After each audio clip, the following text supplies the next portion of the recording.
welcome to SVG-TV News for Friday, February 2nd, 2018. I am Jennifer Richardson with the details. Speaker of the House of Assembly Jomo Thomas is receiving support from opposition Senator Kay Backus after admitting that he erred in his ruling not to allow debate of a no-confidence motion against the government brought forward by the opposition. The Speaker's admittance of an error was made in a comment on a Facebook user page in reference to the matter. He has been quoted as saying, "A similar motion will meet a much enlightened Jomo if I am Speaker. I do not believe we made the right decision yesterday." That's on Wednesday, when he instead allowed a government amendment to the motion from no confidence to confidence to take precedent.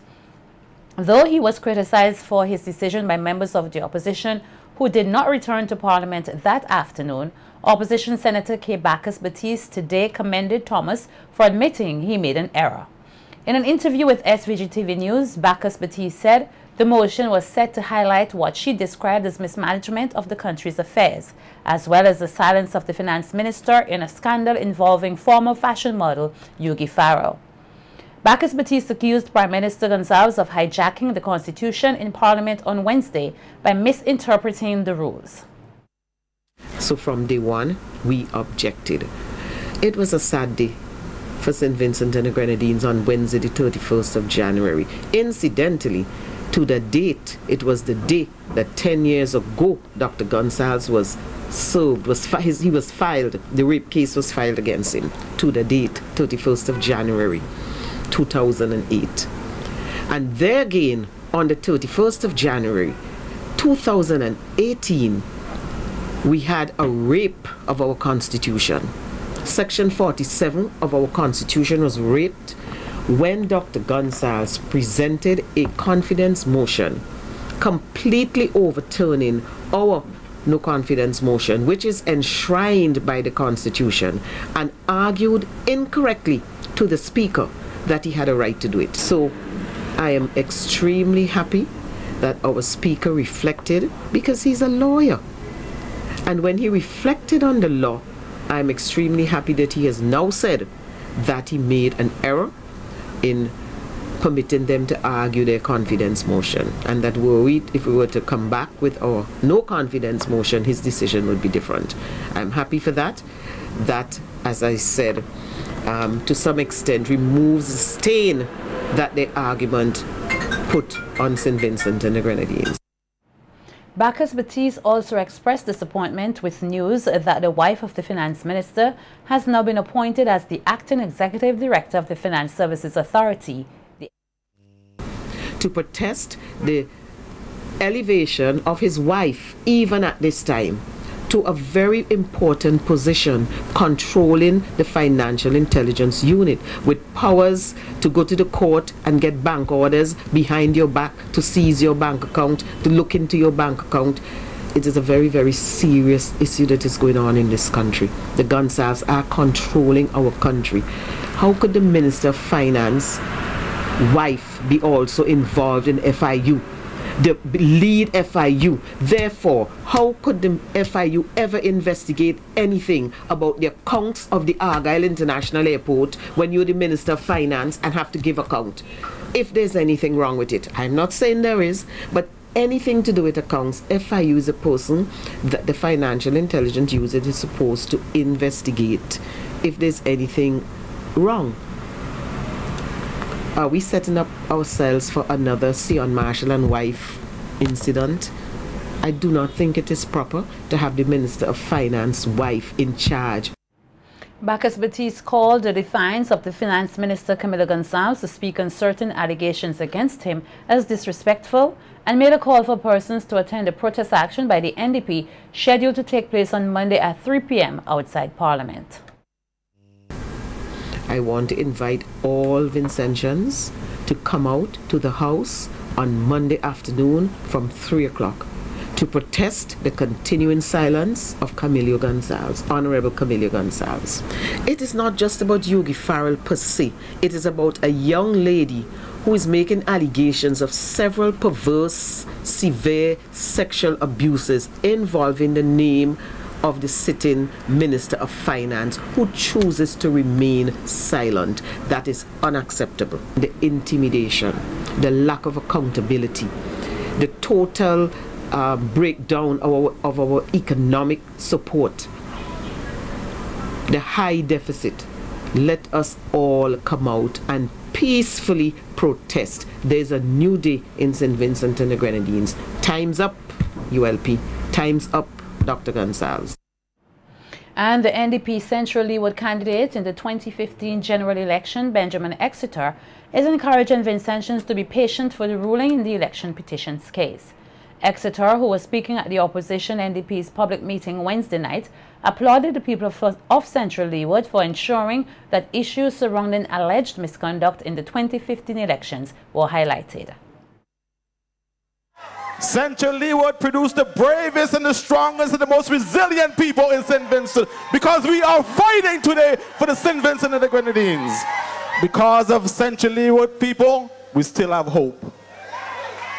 I'm here to tell you that the petitions are still alive and well. I gave you a promise 2 years ago that I will stick with you and I'll fight with you. And I'm here today to tell you that the fight continues. We waited 17 years for this moment, 17 long years. Well, the two has been really, really tough. According to Exeter, he is eagerly awaiting the court ruling. But we can wait a few more weeks.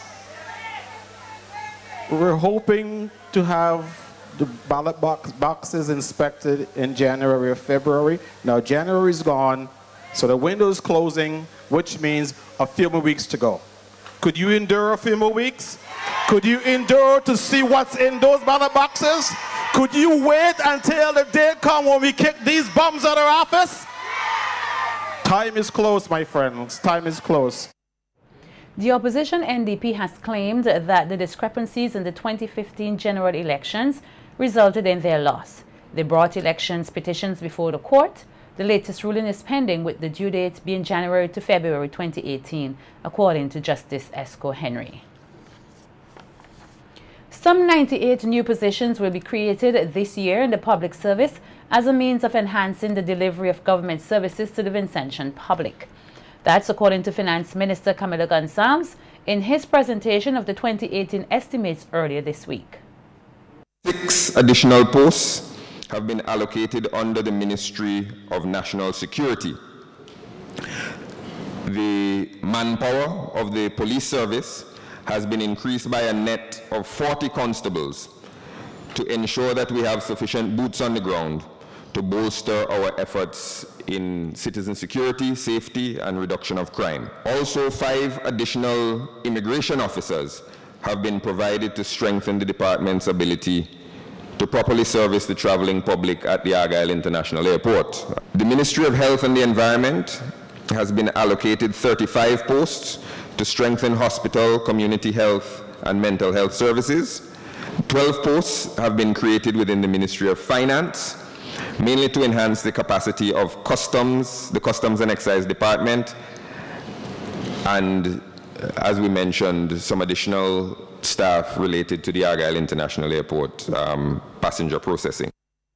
Outlining that 48 cents of every dollar of revenue collected in 2018 will be spent on the compensation of public service employees, Minister Gonsalves called on all public servants to lift their game. This is significant.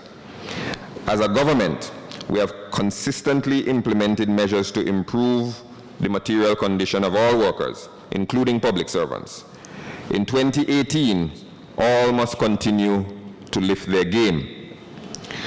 While we are proud of our excellent performance within the public servants and within the ranks of the public service, we all have to consider what we can do better and what is within our own responsibility to raise the level of productivity within the public service, to provide real value to the citizens who pay that 48 cents on every dollar in your salaries and wages. The finance minister further pointed out that $60 million have been allotted to the payment of pensions this year.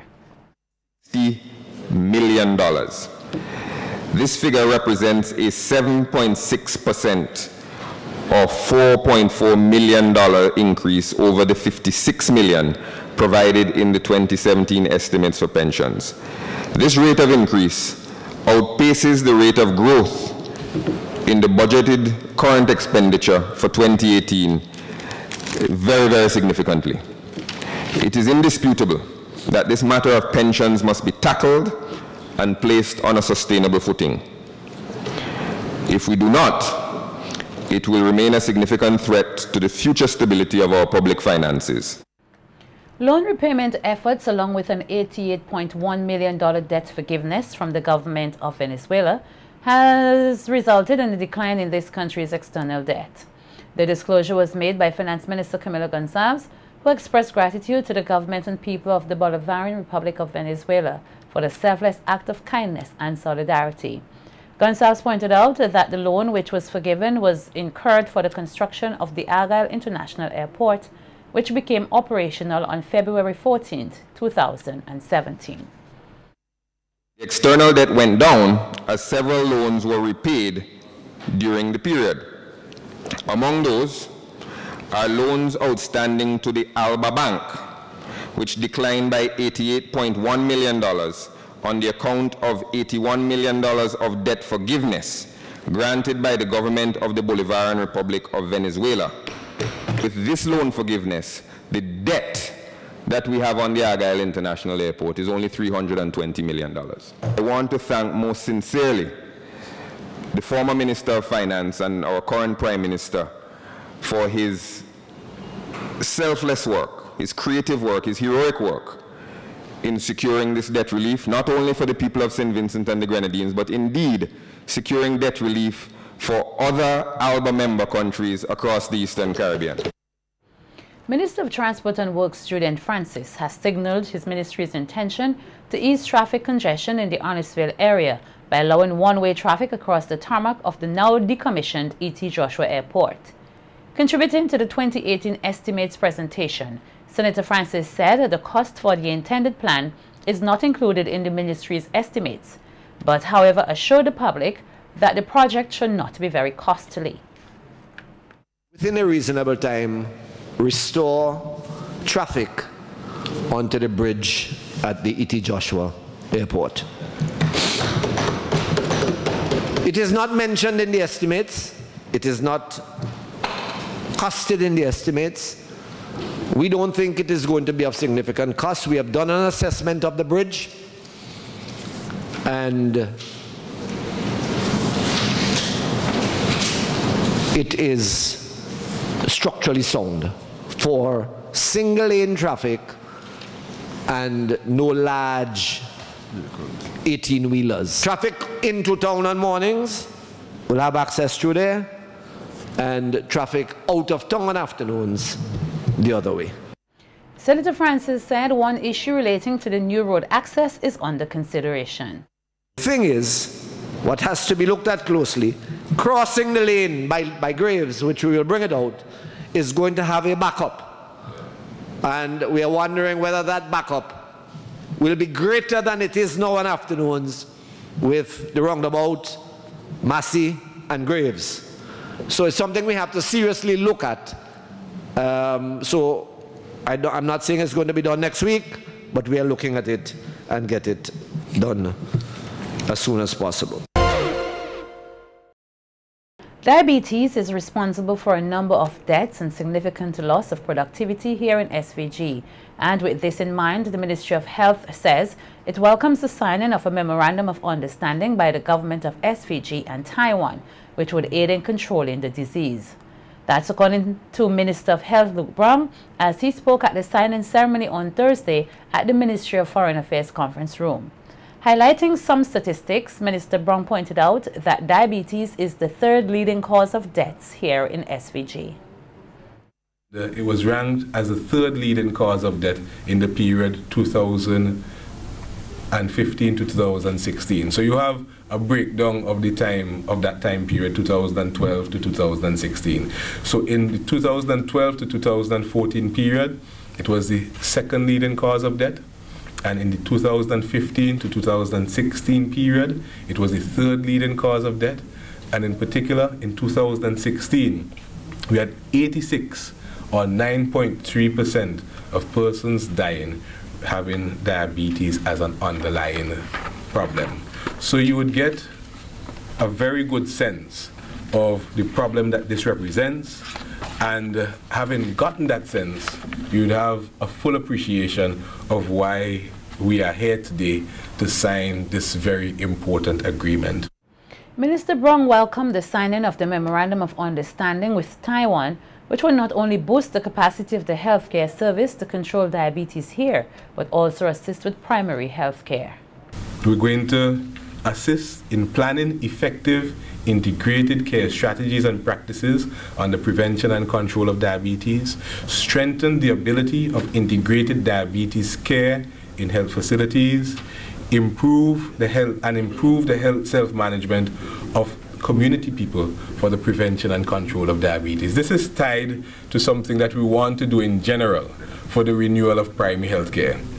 Because where diabetes is concerned and where non-communicable diseases, more broadly speaking, are concerned, it's important for us to pay attention to the old adage that prevention is better than cure. So this is going to be reflected in our approach going forward, and we are very happy to have such a notable partner in our project for fighting this disease and seeking to eliminate it or at least minimize its impact on the population of St. Vincent and the Grenadines. The health minister praised the government and people of Taiwan for their continued contribution to SVG's healthcare development. Now, the agreement has a primary objective, and as that primary objective, it is to assist the government.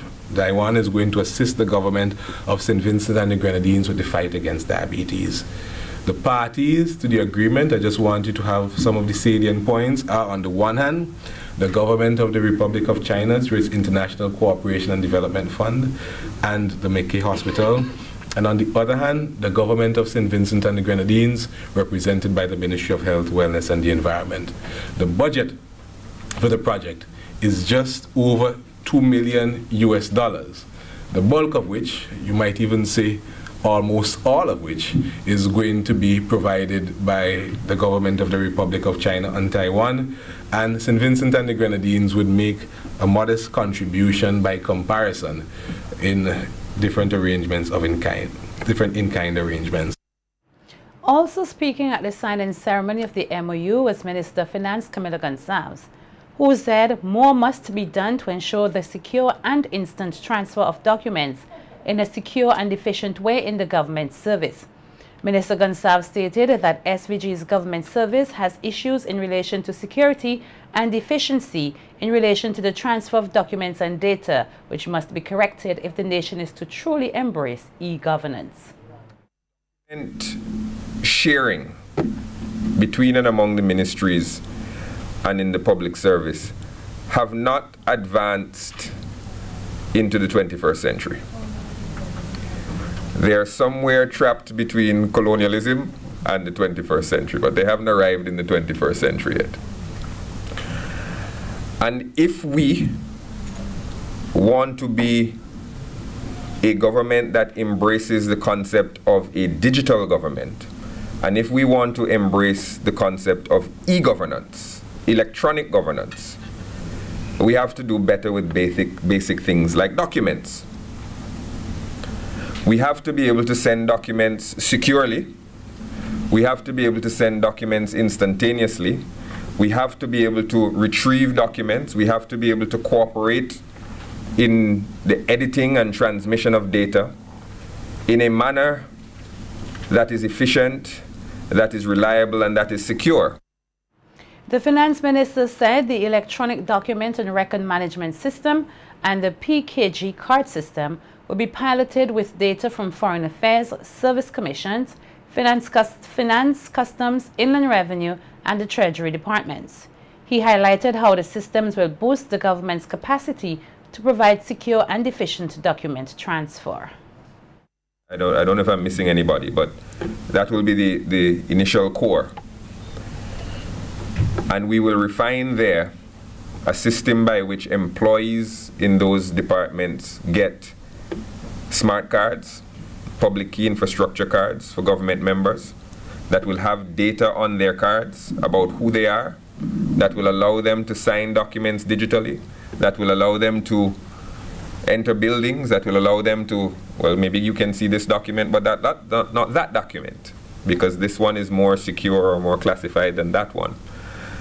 And will facilitate the free flow of secure information between and among the ministries of St. Vincent and the Grenadines, and will lead to the efficiency, greater efficiency and reliability of information therein.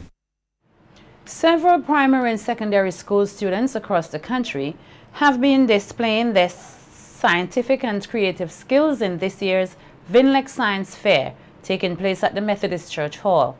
Speaking with SVG-TV News on Thursday, Public Relations Officer of the Science Teachers Association, Sirita Harry, said the fair is aimed at fostering a love for science among students and expressed satisfaction with the level of participation and presentation of projects this year. The main idea behind the science fair is to get students enthusiastic and excited about the sciences. Science is normally seen as a very difficult area. Certain stigma is attached to the sciences. So it is the goal and the objective of the National Science Fair to encourage and foster the growth of our young people through science and technology. The theme for this year's science fair was Go Creative, Do Science. We saw a number of persons entering the science fair, particularly in the open category, and that is something we're truly excited about. The students, they really stuck to the theme. We saw a lot of impressive projects from them. Some of them went above and beyond what was expected of the typical students, and we really commend their efforts. Coordinator of the science fair, Kamola Laborde, highlighted some of the changes made to this year's fair. Over 400 students taking part. We have over 300 projects, just about 310. And this year we had some changes where we reduced the category. So we went from 16 categories to 10 categories. Also, what I've noticed is that we had an increased participations from schools in the leeward side. So we had like Peter School, Peter Bodell Secondary, we had Chumuka, we had Westwood Methodist. We also had Bethel High School taking part this year. So I was pleased to see increased participations from schools, especially in the leeward side. Yes, there was a lot of creativity coming out, so I was impressed with a lot of the projects where the students went above and beyond to create new ideas. The Go Creative category, that too was very impressive. The food science category and agriculture, those two categories stood out in my mind. Showing interest in the creativity and skills of the students was Deputy Chief Education Officer Elizabeth Walker, who noted that the students have shown extensive creativity in presenting solutions to some of the problems being faced in SVG. And I think they have offered worthwhile solutions to a lot of these problems that as a ministry and as an island, as government, attention can be placed on what they are, so their suggestions and how we can use, even in their simple way, the ideas so that we can solve problems. One that caught my attention was the congestion coming into Kingston, done by a child from the Mustique Primary School, offering an alternative to that problem. So the ideas are good. The children are very creative, innovative, and I think that the St. Vincent and the Grenadines is in good stead with the young people of the various schools present here this morning. Our news team spoke with some of the students participating in the fair.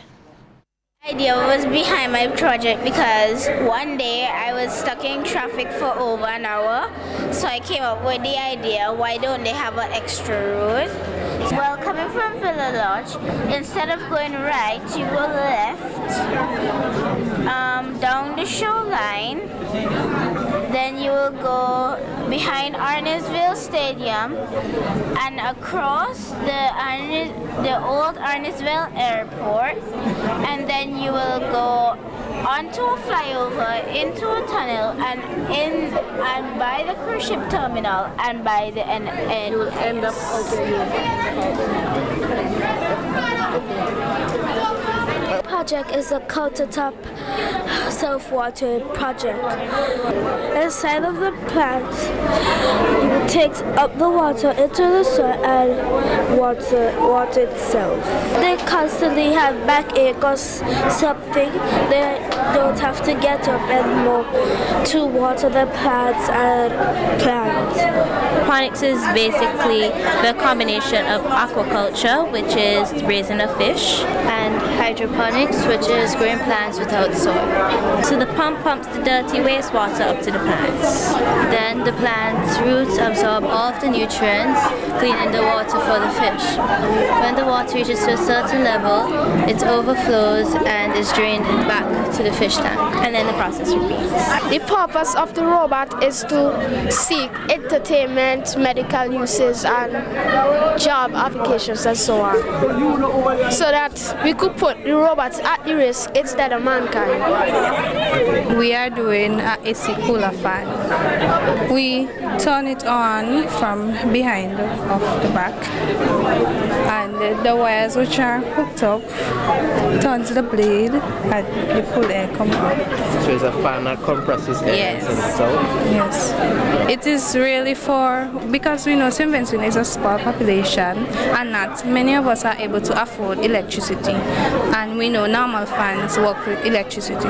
So for our fan, all you need to do is buy a battery, take it on and off.